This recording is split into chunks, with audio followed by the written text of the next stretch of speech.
ধারাবাহিকের আগামী পর্বতে আমরা দেখতে চলেছি অপর্ণাদের বাড়িতে আর্য স্যার থাকাকালীন মীরা হঠাৎই অপর্ণাকে ফোন করে বলে, তোমার এতদিন ছুটি মেনে নেওয়া যায় না, তোমাকে অফিসিয়ালিভাবে অফিসে এসে লিভ অ্যাপ্লিকেশন জমা দিতে হবে।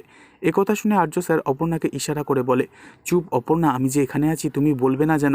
এরপর দেখা যায় পরের দিন আর্য স্যার অপর্ণার মা ও বাবাকে নিয়ে রাস্তায় দোকান বাজার করতে বাইরে বার হলে অন্যদিকে অপর্ণা অফিসে গিয়ে আর্য স্যারের ভাইকে লিভ অ্যাপ্লিকেশনের কাগজ জমা দেয়। তখন আর্য স্যারের ভাই কাগজটা হাতে নিয়ে টুকরো টুকরো করে ছিঁড়ে দিয়ে অপর্ণাকে বলে, তুমি কোনো ছুটি পাবে না।